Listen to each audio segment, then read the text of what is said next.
darse desde la tercera semana. Ustedes recordarán cuando vimos la formación del embrión bilaminar y trilaminar. El embrión bilaminar en la segunda semana, y a mediados de la tercera semana, ¿verdad?, que aparece la línea primitiva y llega ese crecimiento mitótico al no de Jensen, ya no avanza. Entonces, ¿qué es lo que hacen las células del epiblasto? Van a introducirse y van a formar lo que conocemos como la tercera hoja embrionaria. Entonces vamos a tener el epiblasto, que se convierte en ectodermo, el mesodermo y el endodermo. Esas células que aparecen a la mitad de la tercera semana, ¿sí?, se van a dirigir hacia la parte lateral del disco embrionario. Pero de aquí están saliendo las futuras células que van a formar el sistema cardiovascular, en lo que se refiere a los vasos, al corazón y a las propias células que conforman este sistema. Entonces, ¿qué es lo que hacen estas células? Migran hacia la parte más distal, la porción craneal, ¿sí?, y se disponen en forma de una herradura. Estas figuritas rojas me están representando tanto a los angioblastos, que son los precursores de las células rojas, como los mioblastos. Esos mioblastos posteriormente se van a transformar en las células que van a formar los endotelios de los diferentes conductos sanguíneos. Entonces, si ustedes recordarán, todo esto es lo que va a formar el futuro encéfalo, y las celulitas tienen una disposición muy particular. Dice los autores que toman una forma de ¿qué? De herradura. Se disponen en este orden como si fuera una U, como si fuera una herradura. Y estas células, ¿verdad?, que son formas de islotes, se van a ir desplazando en la porción más anterior, ¿sí?, en la porción que está frente al estomodero. Entonces, esa herradura va a empezar a canalizar, se va a formar una especie de tubo, y de ahí se va a formar lo que es el futuro del tubo cardíaco. Se va a establecer la zona cardíaca, ¿sí?, los islotes que van a formar las células y los vasos, ¿verdad?, y vean dónde está la membrana bucofaringea, ¿sí?, en esta. El embrión, como todos sabemos, ¿verdad?, va a tener un plegamiento cefalo-caudal, ¿sí?, cefalo-caudal. Entonces, en esta flexión se va a llevar a lo que es el campo cardiogénico, a lo que es el futuro tubo cardíaco, ¿sí? Vean la posición de la flecha, la dirección de la flecha, y lo que estaba en un principio aquí adelante, ahora va a estar en una porción más ventral, hasta que finalmente va a llegar a la porción definitiva, ¿verdad?, que va a ser en la parte anterior al tórax. Ok,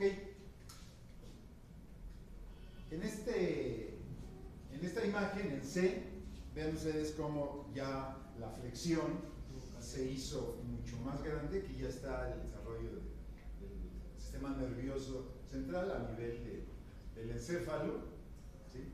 Y vean ustedes el asita que se está formando, ¿sí?, y el tubo cardíaco. Bueno, pues aquí nada más, ¿verdad?, ya está el desarrollo, el sistema respiratorio. Restos de la membrana bucofaríngea se está desintegrando para formar la cavidad bucal, pero lo que nos interesa es este tubito, ¿verdad?, que se denomina, que se va a transformar finalmente en el tubo cardíaco. En cortes transversales, ¿sí?, vean ustedes la notocorda. Fíjense, aquí todavía ni siquiera se forma plenamente el surco neural, ¿sí?, están las crestas, pero ya están los islotes sanguíneos. Estos islotes sanguíneos posteriormente van a como el embrión también se está cerrando lateralmente, entonces se van a formar estos en un solo tubo. O sea, de dos tubos, de dos cavidades tubulares, ¿verdad?, se va a formar uno solo. Y aquí ya está establecido el campo cardiogénico. Aquí están los angioblastos, y estas son las células mioblásticas que finalmente se transforman en las endoteliales, y hablamos de vasculogénesis. Este es el origen de los vasos, ¿sí? Cuando se forma la vascularización a partir de células iniciales. En cambio, hablamos de angiogénesis cuando se empiezan a formar otros vasos a partir de vasos ya preexistentes. Entonces son dos conceptos que tenemos que tomar en cuenta para poderlo entender. Entonces ahí están las células mesodérmicas, las células mioblásticas, las sanguíneas, y finalmente se hace la tubulación. Bueno, ya lo vimos.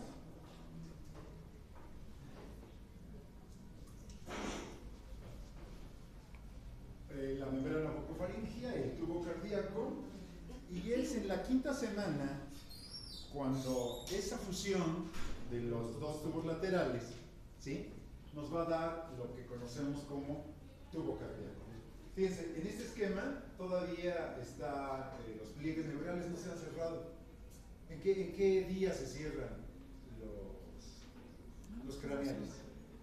¿En el día qué? 20, 25. Y los caudales en el día 27. Entonces, fíjense, se están llevando al mismo tiempo toda una serie de fenómenos de formación, ¿verdad?, y de una incipiente maduración. Entonces, vamos a tener aquí lo que es el asa cardíaca, ¿sí? Pero aquí, en esta cavidad pericárdica primitiva, van a suceder una serie de fenómenos muy importantes. Ese tubito del que hemos estado hablando, ¿sí?, en etapas posteriores va a empezar obviamente la formación del arco aórtico, que es un tema muy complejo, no lo vamos a mencionar ni siquiera, ¿verdad?, en la parte anterior, ¿sí?, en la parte más rostral. Y este tubo también va a tener sus bifurcaciones, ¿verdad?, en la parte más caudal. Pero aquí nos vamos a referir a cómo se hace la formación del futuro corazón. A partir de ese tubo cardíaco hay que tomar en cuenta la posición de las flechas, porque de este tubo, ¿sí?, ese tubo cardíaco va a tener un movimiento hacia la derecha y posterior. O sea, va a ser este movimiento, se va a desplazar hacia la derecha y hacia la porción dorsal o posterior. Inmediatamente que hace este movimiento, ¿sí?, ahora va a hacerlo hacia la porción rostral y hacia la izquierda. Y se están formando, ¿verdad?, ya lo que va a ser propiamente el corazón, que todavía es un tubo, todavía no tenemos las cuatro cámaras con lo que lo conocemos. Ahora, fíjense, en un principio, ¿qué notan de raro en la formación de este tubo? ¿Dónde están los ventrículos y dónde están las aurículas? Están invertidos, ¿verdad? Pero por esos movimientos que mencionábamos, ¿sí?, la rotación que va a tener hacia la derecha y hacia la porción dorsal, ¿sí?, ahora estas aurículas van a ir hacia la parte superior. Entonces, ya en el día 25 vamos a tener, ¿verdad?, ya prácticamente lo que es la posición definitiva de la porción auricular y de la porción ventricular. Hay una laminilla donde podemos observar nosotros la presencia de este tubo cardíaco. Hay unas laminillas muy buenas en las cuales podemos identificar estas porciones.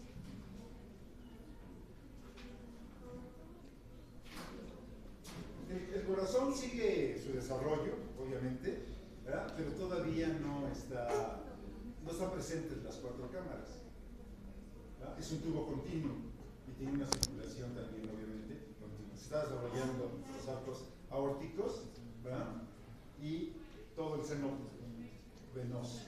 Pero aquí lo importante es de que se van a empezar a tabicar, ¿verdad?, lo que van a ser los futuros ventrículos y las aurículas. Lo primero que hacen es la tabicación interauricular.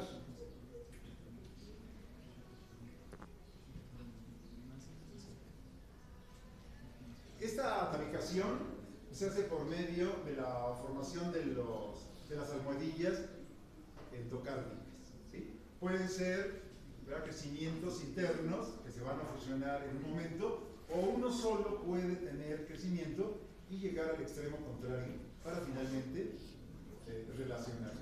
En el momento en que se están formando estos tabiques, también la expansión de las cámaras se lleva a cabo. O sea, estas flechas nos indican cómo está aumentando, ¿verdad?, el espacio de lo que es el futuro corazón.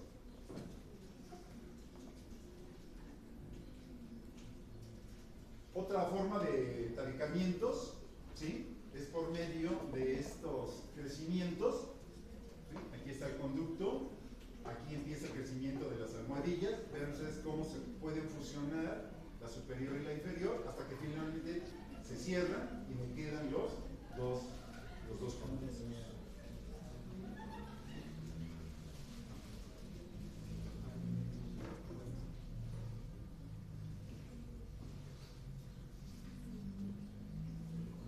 El corazón va a tener las tres capas consabidas que conocemos ya de los vasos. La íntima, que va a ser el endocardio, la media, que es el miocardio, y finalmente la externa, que es el epicardio. ¿Sí? Y después con su serosa, que va a ser que lo envuelve y va a ser el pericardio. Esta disposición la conocemos ya anteriormente, hemos estudiado todo lo que son venas y arterias. El corazón es una bomba formada por estas mismas capas, es una bomba doble, ¿verdad?, como todos sabemos, y obviamente pues la capa media, es la que más se desarrolla, dado que es la que tiene que presentar las contracciones.